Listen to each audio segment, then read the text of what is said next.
Hi, everyone. Welcome to today's episode of the Mastering Retention Podcast. Super excited for today's episode. I don't get that many co-founders on here, which maybe I should change that. But today we're joined with Miikka Ahonen from Lightheart. You guys have, I feel like, kind of been taking everyone by storm, at least, in the last year or two with Mr. Autofire. So super excited for this one.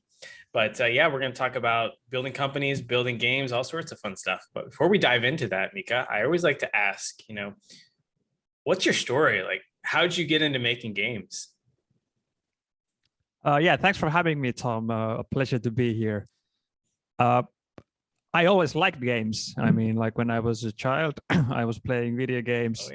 Oh, yeah. More than my mom maybe wanted me to. Oh, me too. Me too. Yeah, and look who's laughing now. Yeah, I mean, I went to university. I didn't study anything related to interactive entertainment. I'm an industrial engineer, but during the time that I was at the university, I mean, towards the end of my studies, mobile games started being a thing, and already when I was studying, Angry Birds actually happened, and I ended up at Rovio 2011. Oh, wow. I was still at the university at that time. Yeah. And that's kind of where it started. Wasn't even originally making games at Rovio. I was doing like e-commerce stuff. I was in the angrybirds.com team that was basically selling plush toys and t-shirts. Oh yeah, I forgot they did that. yeah. So that was before all the distributors had their kind of distribution set up in all parts of the world. We had a small internal online storefront. So that was my entry into Rovio, and kind of one thing led to another, and I ended up doing free-to-play games. I kind of transitioned into games from the middle management slash analyst type of a role during the time that Rovio was transitioning into free-to-play, and I kind of had a e-commerce experience, and I liked games, and that's how I kind of ended up in free-to-play design and product management. That's great.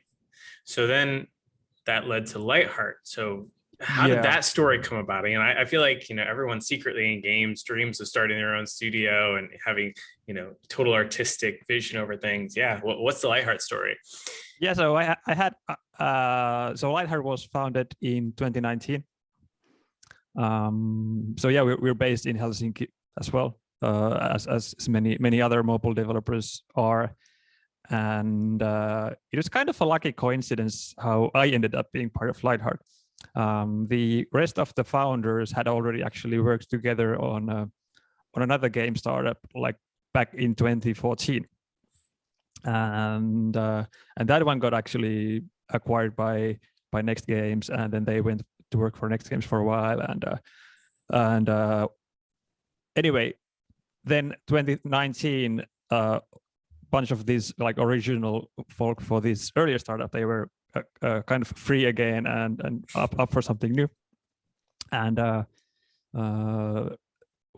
when I came in, they were basically like a full founding team, but they were just lacking a product guy. And I was at that point, I had been at Rovio for I guess 8 years, and I was really cozy. Like it was a really nice place to be. And like I could have remained at Rovio, but 8 years was like a long time. I felt like I want to do something new, and then Kalle, the CEO of Lightheart, I think he just like had a cold LinkedIn message that, hey, we're up for something new. If you wanna chat, hit me up. And then I was just kind of interested, like what they're up to.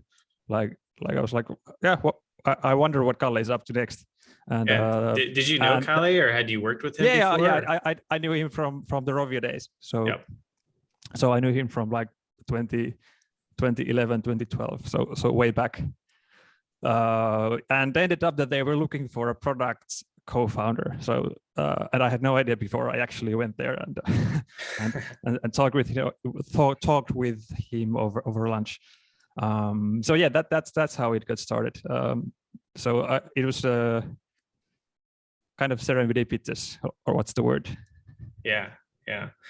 So, for a lot of people that are maybe in this stage of thinking about starting a studio or whatnot, do you have any advice now that you've done it and you've worked with co-founders?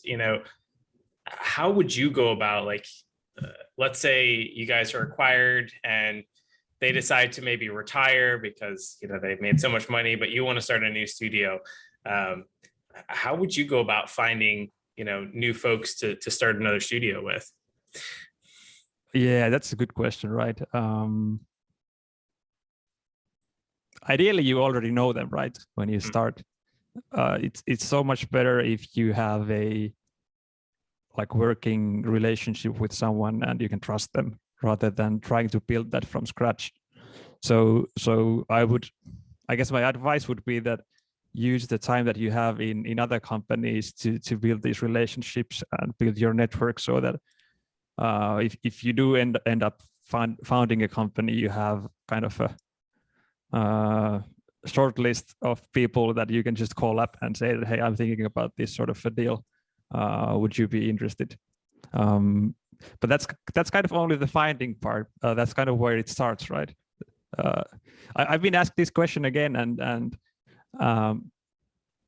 I didn't think about this back then, but now that you ask it again, now I know what you want to answer. I think many founders, what they don't do is that they don't have these kind of long, hard discussions about values and what's your purpose, why are you actually founding this company, what type of exit is okay to you, what type of company would you be willing to sell your company for in the future, what type of money can we take and what do you don't want to take, how much control are you willing to give away for the investors, what happens if we run out of runway.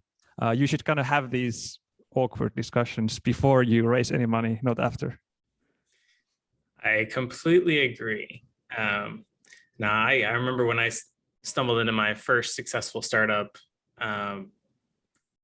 we just happened to be the right co-founders that fit together well and stuff, but I didn't go through any of that stuff. And it's basically like, the Married at First Sight TV show or whatever. We did that, and we just got really lucky that it worked out.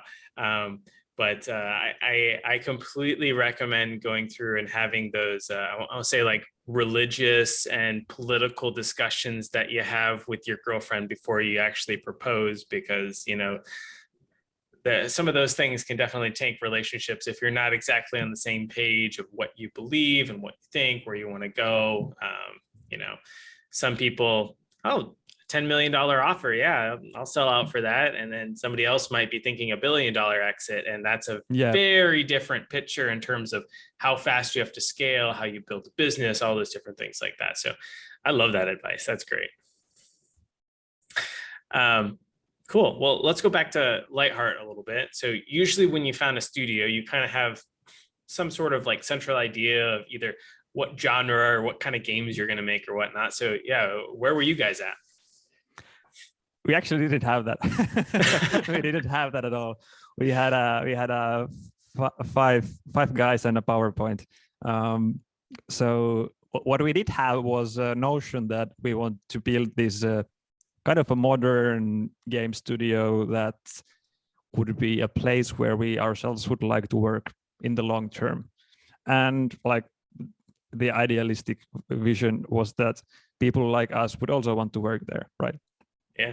So we started with this this notion and ended up going for a self-managed organizational model, which is what we use today as well. But obviously, my role was basically when I joined, was to figure out okay, we have people who can make games. We kind of need to also make games that will eventually make money. So let's try to figure out what that box will be. So we spent about the first month of after we were officially founded, figuring out that together, with me being like responsible for kind of defining the box within we would be making games. But that was actually that was after founding. So we started kind of team first and game then. Yeah, that's great. Well, what kind of, where'd you land? What kind of games did you guys start with? Was Mr. Autofire the first thing, or did it take a few hits to get there? Yeah, so those of I guess the listeners who don't know, we make these action arcade games for mobile, and Mr. Autofire, it's an action platformer with guns. So think Metal Slug or Contra with mobile friendly controls. And kind of how did that came about? I think we need to go back to the 2019, right? So we were founded in May, and like I said, I was the last of the founding team to join, and the rest of the team was already prototyping at that stage. So we had a bunch of digital products. Actually, we had at least we had one top-down car game that had some like card mechanics, and we had like a pretty wild slot game meets RPG, kind of a hybrid game. And at that point, like we asked the question, like what genre, what type of games, how long production cycles, how large teams, all of these we kind of thought that needs some sort of answer. And now this was summer of 2019, and obviously Archero had just come out.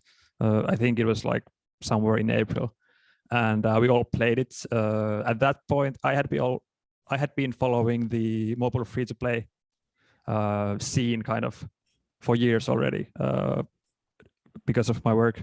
And it wasn't just Archero. I think there was or maybe there still is a pattern of successful free-to-play game startups or like a game studios that are actually making a game product. And many of these are able to, or were able to, make big business with relatively small teams. And Archero isn't maybe even the best example because it was really well funded, even though the game team was pretty small. But there's many others. There's Small Giant with Empires and Puzzles. Yep. That was like 18 months of development with a team of 12 or something. There's a Super Treat with Solitaire Grand Harvest, a really small team as well. Tightly scoped game, and obviously like Supercells and Peaks, and later on Dream Games. All of these companies managed to do a lot with small amount of people. And these games, they weren't really reinventing the wheel either. They were just like well executed in typically a genre that was underserved in the market. So there wasn't a lot of well executed products out there. And there was a couple of things that were also like happening in the market at this stage. Hyper casual had been on the rise for many years, and obviously it's like hyper casual games. They took a lot of the ad impressions by making games that look fun, and you actually want to try them because they look fun. That's kind of unfair, right? And on the IAP side, everyone was like gung-ho about fake ads, and like you have to build a huge amount of ad creative muscle to create fake ads, so you can make fake ads and get people play your game that is actually something different. And we decided that we don't want to like fight that battle, and actually a lot of these successes out there just marketed their game with the core gameplay. So kind of taking this context into mind, we thought that like, okay, there's many successes where the scope isn't huge. Maybe you're even able to ship this in months instead of years. Yep. The ad creative is based on core gameplay. So you don't have to build a separate organization that makes ad creative for you. You actually just take capture from your game and start with that. So that's kind of the page from the hyper casual playbook. And then, like, I mean, free-to-play systems can be largely recycled from proven games in the market. I mean, like, if you look at Solitaire, Grand Harvest, Empires and Puzzles, what I mentioned, they're kind of both have something of their own, but they didn't reinvent the wheel there. They are based on something that worked already. And like, if you look at Archero, it's pretty clear that we were inspired by their progression system. And I think they changed the market kind of for good, because they created this, I would say, a really good prototype of a progression system for free-to-play arcade games. And that's kind of where when we decided that, okay, let's take that as a base and build free-to-play arcade games. There's more to there in this genre than just, like, you know, Diablo style top-down dungeon delving, which is what Archero was. And yeah, this was kind of the context for us in 2019. And during the summer, we made about half a dozen prototypes, I think. And one of these was what ended up being Mr. Autofire. It was by far the most fun. Already the gray box version was super fun. So in the end, it was a pretty easy decision because we happened to find that that fun gameplay. Yeah. Well, tell me a little bit more about that process of like creating the prototypes and things like that. Like, where did you guys get your inspiration from? Did it just come to you? Were you inspired by things on social media, ads, or existing games, or a little bit of everything? Like, actually, like, I like to keep that part quite free. So there were quite wacky concepts as well. The only limitation we set ourselves was that at that point, like when we prototype, is that like the prototyping brief, as we call them, or like a functional spec, it needs to be short and it needs to be implementable by a programmer in a couple of days. So we basically just scoped it down so we can make many of these. And because we did that, we were able to make many of these, and one of them ended up being good. That's great. Excuse me.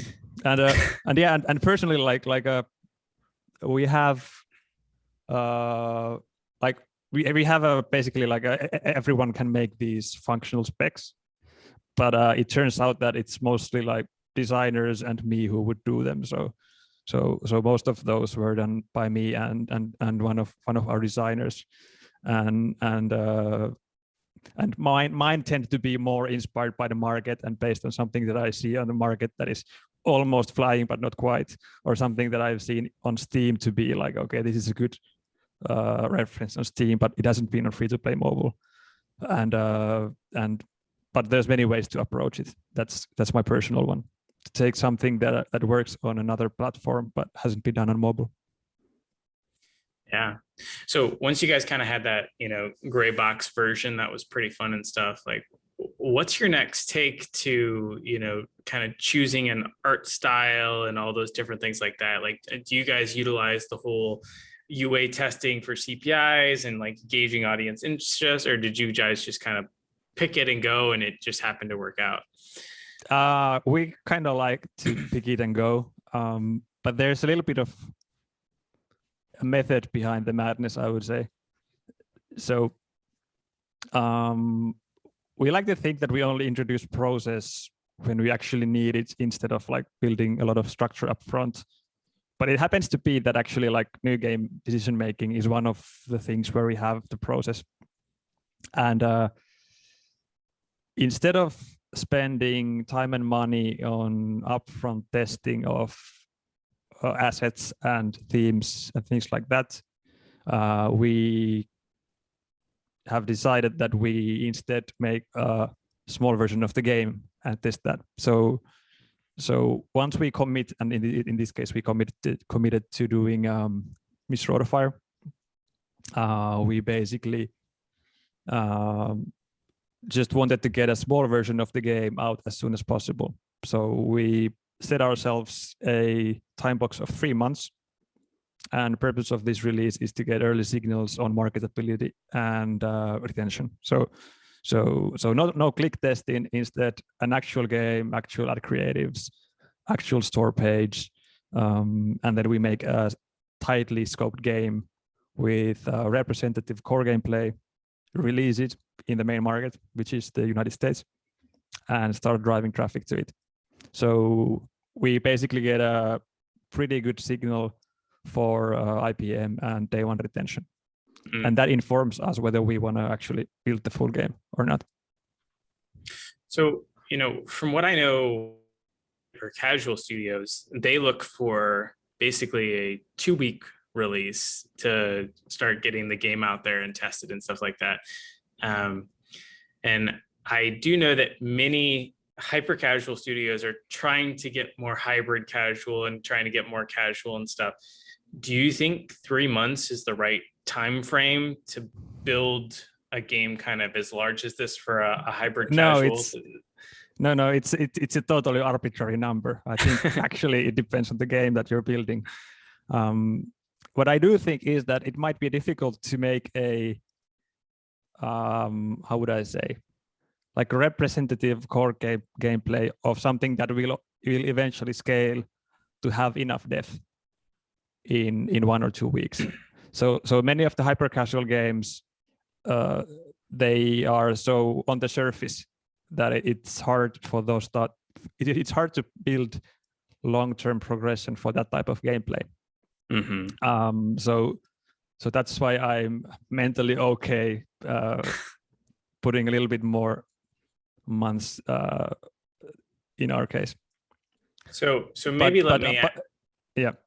If I ask this a slightly different way, do you think that it would have been possible with Mr. Autofire for you to have stripped away the progression level and like just had like the shooting levels a little bit more hyper casual type game and released it in like 2 weeks or 4 weeks versus like adding those additional layers, even though it was kind of scoped down to get a even earlier test?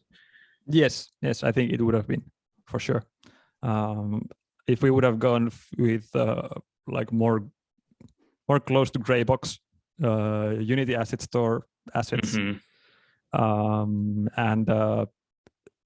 kind of no power progression systems, we would have definitely gotten faster signal.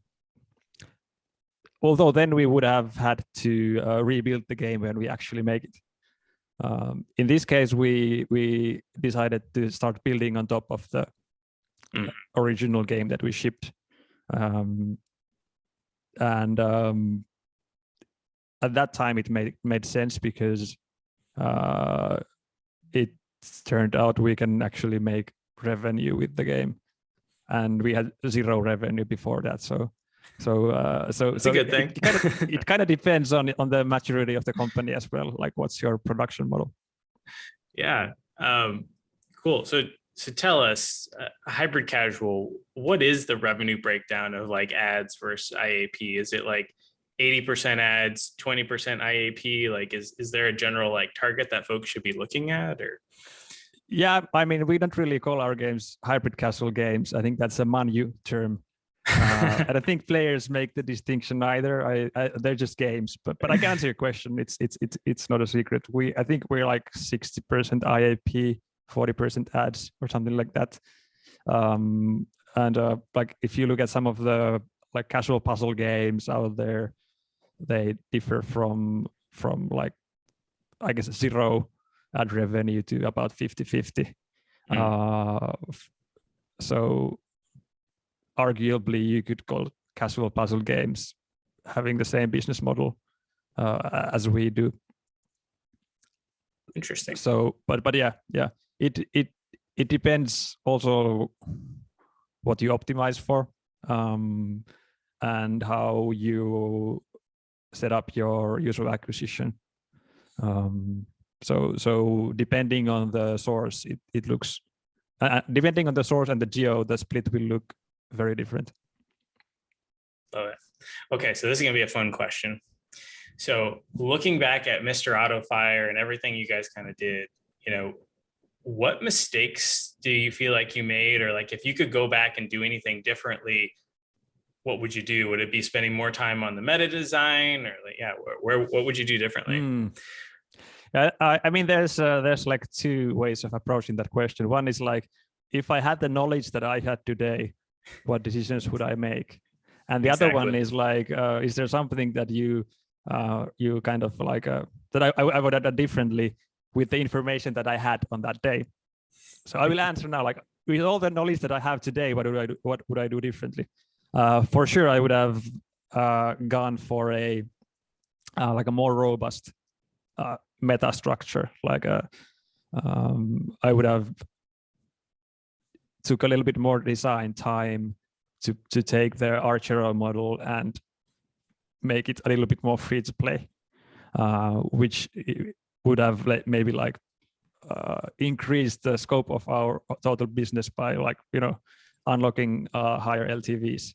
That's probably something that I would do if I had all the knowledge that I have today in 2019. But with the knowledge that I had back then, I don't think I would do a different decision, because you know, it's risky business trying to invent progression systems. It's so easy to mess up. Yeah. Did you ever read the Deconstructor of Fun article that I think Eva put out on Archero leaving money on the table? I think I read it, yeah, but I don't remember all the details. It's a fascinating one. Highly recommend that one. I love Eva. Okay, cool. So you guys have now gotten to the point where you have a successful game. I assume that it's profitable enough that it's at least covering salaries in the studio and stuff, which is amazing. Yeah, most people don't get to that point. But now you're starting to think about, you know, what is our next game going to look like? So how has your studio kind of changed, and how are you guys approaching that? I often see, you know, I've seen studios go under where they had a successful game, and then like people on the team feel like they're either getting stuck on this like old game, which is really like paying for all the bills, not getting to be on the new game, or you end up taking all your good people and then your existing game kind of stagnates and stuff. Like, what's your guys' approach been to, you know, working on a second game or third game? I don't know how far you guys are. Yeah, so that's a good question, by the way, a really good question. Business wise, the live game should always come first. Like, I think a lot of us were itching to go for the next game already, like as soon as we ship the first one, because people who make games want to make games, right? So it's natural to want to build. Yep. And so we kind of held our horses for a while, and finally decided that we want to try and do this last year, actually. And but there's also like reasons other than just we felt like it to do it, and it's actually hard. It's hard to transition from a company with one game to company with two games. It's harder than you'd think. And it would be also kind of easy to default to this live ops mode where you are just operating the game, and you can be like super profitable like this. I mean, this is like I mean, Empires and Puzzles. If that's your live game, you're pretty well off. But we deliberately want to be a company that builds games, right? And but for us, it was a total kind of a change of a mindset, because we'd been roughly 10 people, where the whole company working on a singular thing, and when you have that, it's small enough and clear enough that there's a lot of things that you don't have to make explicit, like responsibilities, who takes care of what, who's in which team, because everyone's in the same team, right? And also for founders, including myself, it can be hard to let go and not be on top of everything anymore. Because I mean, eventually you have to do that, no matter what your discipline, if you're artist, programmer, product owner, or whatever. if you want to scale up your company, you can't be on top of everything. So we wanted to solve those. So that's why we started to do new game. And we set ourselves a goal to kind of try to make that transition happen during this year, and like I mean, not take any more time that is needed, but like do it properly. Yep. So that instead of having the whole company working on Mr. Autofire, we have separate independent teams and all the people to support that. And we're not fully done with this yet, but now it's starting to look pretty good already. And I mean, we've doubled in headcount. I think we're about 20 now, and hiring more still. So it's kind of like when you're early on, or at least like the way we thought about it early on is that we only hire people when we really need them. Especially if you're like if you have a runway and a burn rate and you're running out of money, you don't want to like hire extra people. You're just like more like, can I do this myself? Or maybe I'll just call up a friend and ask how do I do this myself, or whatever. You like a founder tends to be creative in how they solve a problem instead of immediately hiring. So during the last year, we've kind of changed our mindset from let's hire only when we ache to actually like how do we scale up this thing. Yeah. That's great. So speaking of hiring, what's your approach on hiring? Like, how do you find awesome people? How do you make sure they, are going to fit on the Lightheart team? Yeah, I mean, that's I'm going to say the same story. That's also quite hard. And I think for us, it was a turning point when we admitted that it's pretty hard and we're not awesome at finding people and getting them to get excited about us and getting them hired and all that. We're actually pretty good at keeping people once we hire them, but also like to our defense, the market is super competitive right now, so we've had to also like step up our game and go out there and approach people, do a lot of reach out. Also the founders themselves do a lot of reach out. But yeah, we started to kind of deliberately learn. We hired a recruitment partner on retainer, actually. So we pay them no matter how many people we hire, because we see them kind of as a partner and a coach rather than like a transactional thing.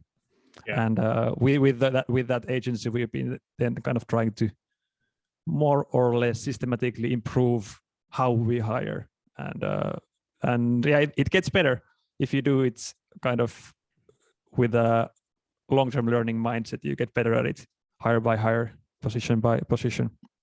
In general, we do try to keep the bar pretty high in terms of skill, because we kind of work in a self-managed way. Everyone needs to be very like a self-starter type of a person, and it's like the cultural fit is something we also pay a lot of attention to. I guess the way it might show up to applicants is that we sometimes have quite a few rounds of interviews. So we are kind of okay having 3-4 rounds of interviews just to make sure that the cultural fit is there. That's great.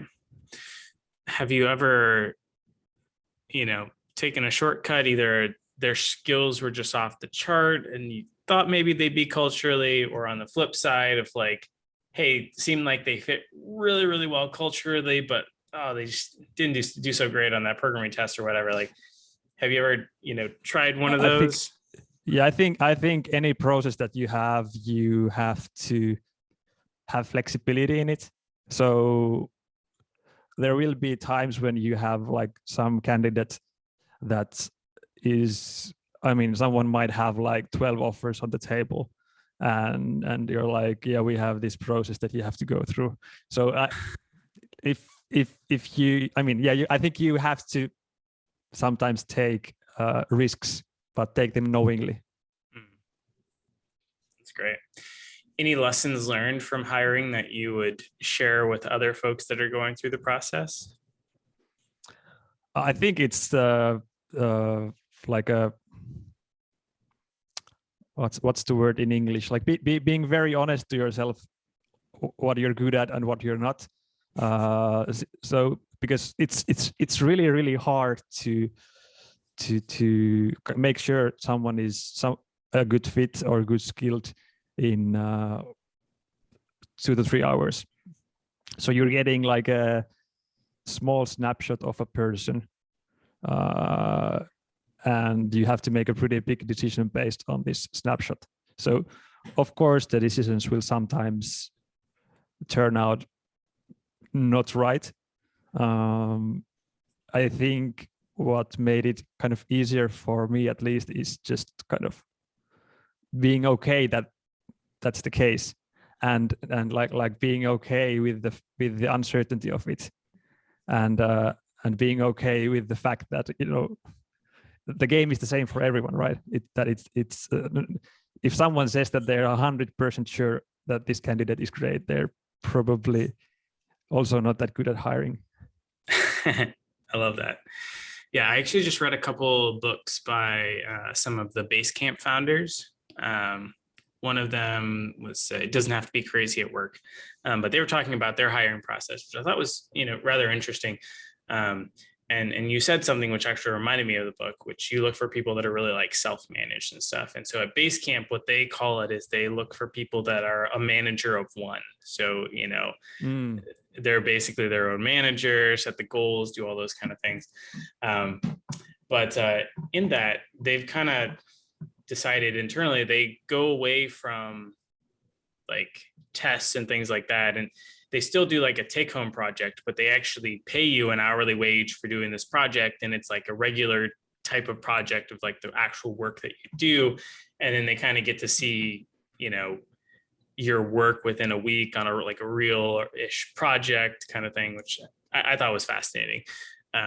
Another approach I've heard people do is bring people on as like a part-time contractor. So again, getting paid, and maybe I pick a project that's like, you know, high on my PM's list, but like low on the risk level. And, you know, it hasn't really needed to be done. And so it hasn't gotten prioritized. So, you know, if they come in, they do a good job on it, you get to see what it's like to work with them.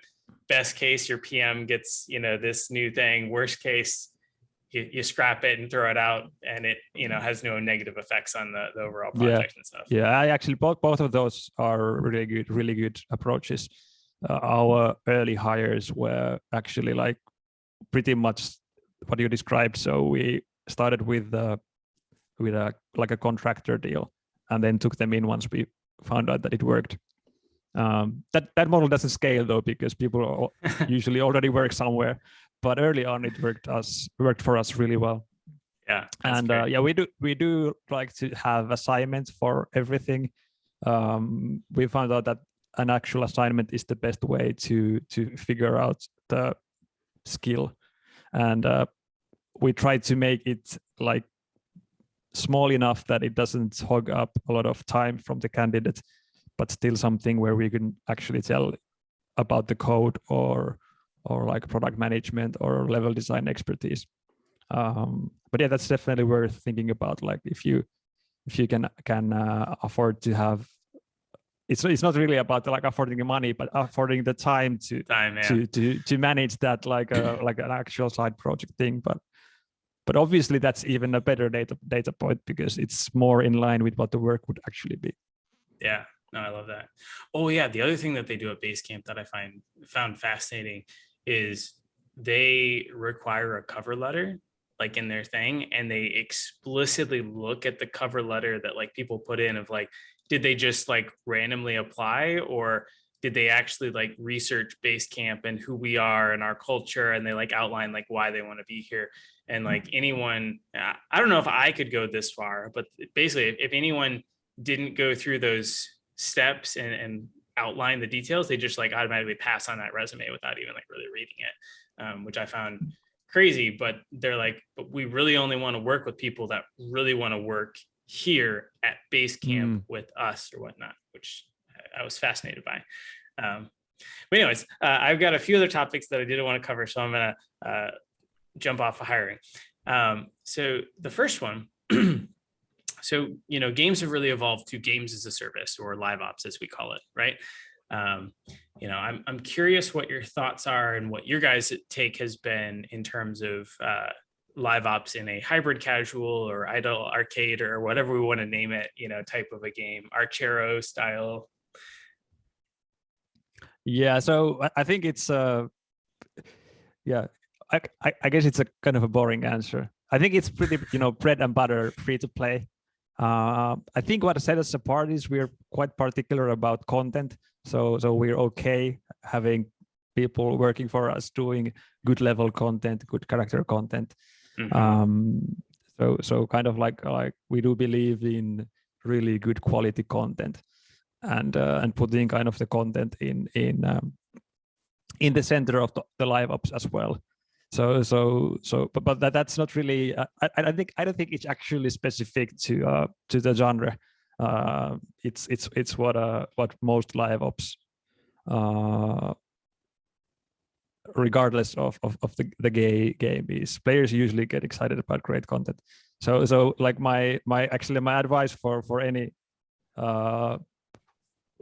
I guess if you have your first game out and are thinking about live ops, think about ways how you can add content to the game in a like a production smart way, and think about ways that content that you add in the game is both fun to the players and there's a monetization hook in it for you as the developer.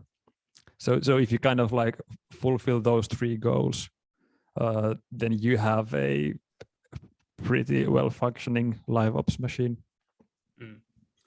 So whenever, and we're getting into my zone because we make a live ops platform and stuff, but I always like to think of the idea of it's always easier to sell an umbrella when it's raining outside. And in a game, there's probably, at least a game of any reasonable size, there's probably like at least 1,000 different moments when it's raining for a player. And at that particular time, you have to figure out what umbrella, of what size umbrella, what color, the grips on it, everything else, do I give to each particular player at each of those different moments that is going to be the highest likelihood of them actually wanting to buy that umbrella. And setting up and managing all that stuff is very tedious and very time consuming, but if you do it well, you can just have crazy retention, or not retention, but engagement and monetization and stuff. And I liken my experience in playing Clash Royale, which I think honestly has some of the stupidest monetization live ops I've ever seen. Because it's like, okay, dude, I've been leveling up the Royal Giant for the last 3 months, and I request that card every single time. Whenever you show it in the store, that's what I buy. And now I only need, like 1,000 Royal Giants left. Why not just give me a little offer for like $1 or something to just like buy the remaining Royal Giants and skip the last 3 weeks that I've been, grinding through. Instead, you give me an offer for like the, I don't know, cannon or something. It's like, I don't even have that in any of my decks. Like, why would you do this? So anyways, ranting a little bit, but I'm curious, do you guys take that similar approach of, trying to figure out what the umbrella is? When is it raining, for a personalized approach? Or do you take more of like a general, hey, we're going to have like 5 special offers running, per day, and everyone just kind of gets the same thing? Actually, we have a combination of both. I think actually Clash Royale, I think it's a machine that gives you those offers. Yeah, it's a stupid machine. Yeah, right. So I think there's for the personalized offers, right? I think there's like you can do it in a rule-based way, which is a little bit more tedious to manage, but it's typically more accurate. Yeah. And then you can do it like the Clash Royale way, that is set and forget, but might end up with Tom not getting the umbrella that he wants. Exactly. and then and there's good reasons for both sides, right? But actually we have more like a rule-based system. So what triggers in the game when you, for example, attain a certain hero, will pop up an offer. Would you like to upgrade this hero? And actually that type of system can also be set and forget. But setting it up is a little bit more work, and you might need to change it when you change the game. Time, yeah.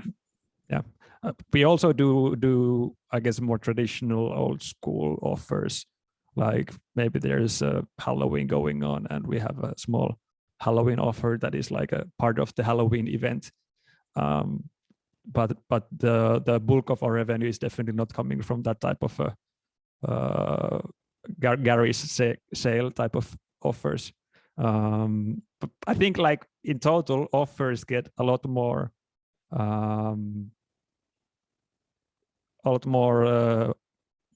attention than maybe they should for monetization, because in the end we're also talking about the placement, and and there's something in the offer that you need, right? And if the need is strong enough, players will actually buy it even if there's no offer.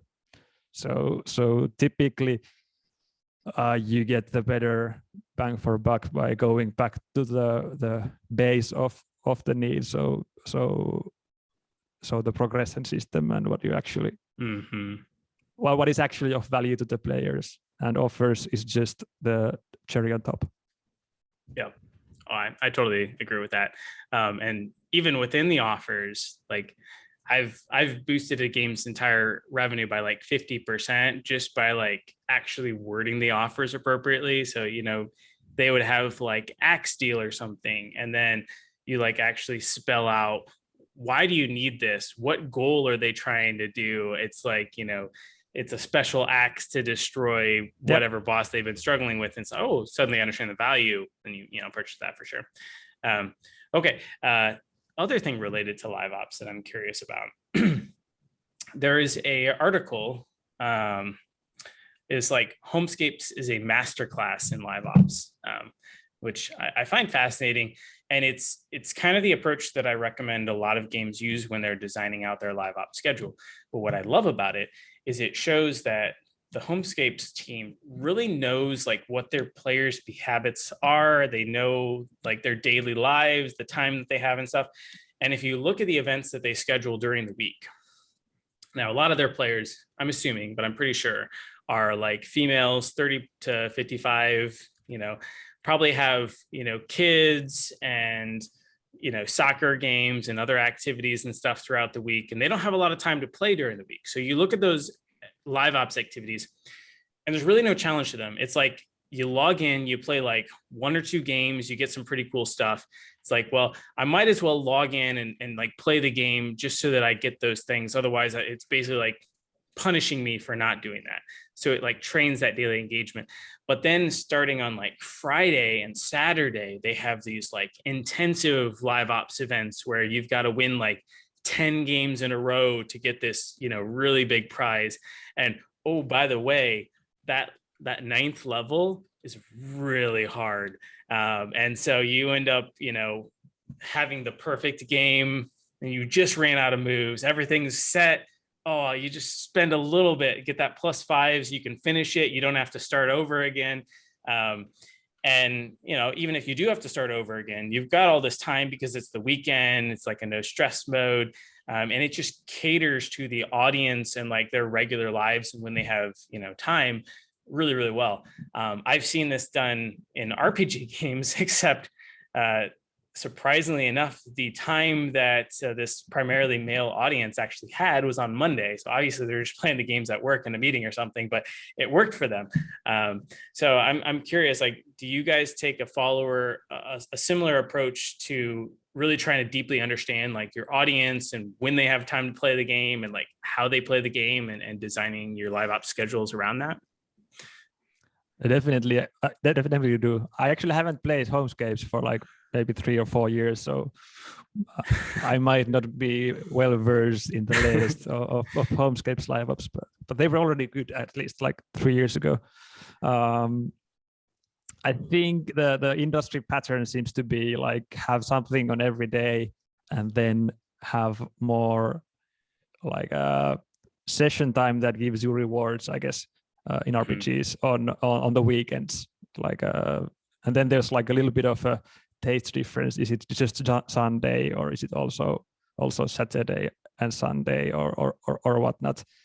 But Sunday seems to be the let's put most session time for the player on that day. I have to say we haven't looked into it in a very scientific way, but in general we do also have like more stuff going on during the weekends, and we do try to also like design the session in a way that the first 15 minutes give you the best bang for the buck. So for a player who only has 15 minutes on that day, they know what to do, so that they don't stay out of the game because of that. They will at least log in and use the 15 minutes to do their daily tasks, to get their battle pass points or whatever, and then like the diminishing return starts. So if you play an hour, you will get still value, and if you play many hours, then the value will be less and less and less. I think that's like the modern way of doing RPG games anyway. Yeah, I remember actually one of my buddies had a game, and they actually spent a lot of time studying their audience, and I was really fascinated by and again, they had a primarily female focused game, and they identified that there were two main groups of females that played their game. The first were, and I don't remember the names that they had for them, but they were very clever names. But it was like scatterbrained Susie or something. It definitely wasn't that. That's a little bit insulting, but it was basically like this one group of women would, whenever they had time throughout the day, they would just grab the game and they'd play it. And it was usually like 3-minute sessions. It's like, oh, I've got me time while I'm standing in line, or I'm doing this thing, and they would just like play a session. And then there was another group that would play just about the same total amount of time. But they would like every day at 7 p.m. they'd like organize their day perfectly. And it's like, now it's my time. I sit down on a couch and I play for like the 2 hours that, Scatterbrain Susie had played in those 3-minute sessions. And so they had to try to figure out how to design their game so that each of those 3-minute sessions felt really fun and valuable, but you got the same sort of feel when you're playing it for like the 2-hour session and stuff. And I just found that so interesting. Yeah, and I mean, like you can teach your players patterns, right? I remember there was a puzzle game we did at Rovio, and I think we put levels out every Friday. This is by the way way back, and there was a pretty wild test at some point that what if we don't put 20 levels out on Friday? What if we like just release a couple of levels every day? And like the players got like super angry. It's like my whole schedule is set so that on a Friday I can sit down and play all the new levels. How dare you do this? So we had to roll back that test because we had already kind of taught the players that the schedule is that new levels will become available on Fridays at the same time, right? So that was a good learning. That's great. Cool. Final topic that I'm curious about. Game economy design is so key. If you give away too much content, players just get bored and leave the game. And if you don't give enough, they can just become, riotously angry and feel like you're, overly greedy and stuff. What's your thoughts on game economy design within this hybrid casual, idle arcade type of a genre game? I don't think there's any like a silver bullet there, I guess.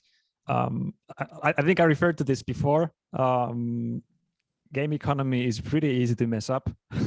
And people generally don't respect the task enough, I would say. So my advice actually to any free-to-play economy designer is that always start with something that already works. And especially if you're delving into a new genre that you didn't build before, build your first system first based on something out there. And once you've built built that game and operated it for a while. Maybe take a little bit more creative freedom in the next system, but don't try to start from scratch. I don't know if there's any success cases out there to try and create a complex system entirely from scratch. I mean, everything can be modeled and simulated, right? But players are not numbers, and your model will not know how your system will feel like in the long term. But if you take a template that already works, like it doesn't even matter like what it is. If it's like the Marvel Strike Force template that is like the Heroes Charge type of a system, or if it's like a Brawl Stars system for an PvP action game. I mean, whatever your template is, just pick one and start from there. So I guess my 5 cents would be to look for proven examples and put the innovation muscle in the core game instead. I love that. That's great. Well, Miikka, I only have one more question, and it is the unofficial question because we are on the Mastering Retention podcast. And that is, what's one tip or trick or lesson you've learned over the years to increase, player retention? Like, how do you keep your players playing for longer? Oh, that's a big one. That's a big one. I would say that, like, repeat what I said before. Do not underestimate the power of good content and content trickle. It's sometimes hard to execute. It takes people to do it, but it's something that also works. Steady flow of good quality content at a predictable pace. I love that. Yeah, and if you guys want an example of a company that does a great job of like content, like check out Wooga. I think it's like June's Journey. Like every single day, like no matter what's going on, it's like players always get like a new room that they get to experience. And I think that is like beyond anything else, like the biggest driver to their retention and why people have stuck with that game over any of the other ones that are out there. Yeah, that's a really good example. That's great. Well, Miikka, thank you so much for reaching out. If folks, do have any questions about the podcast or, a job at Lightheart, is there a good way for them to reach out? Yeah, actually, you can just check lightheart.games/careers, I think, for the jobs. We have many open right now. I guess that's the best way to find us, and feel free to send me cold connects on LinkedIn as well. Just type something in the notes so I will know that where you found me. Sounds good. All right, well, thank you so much. Thanks, Tom.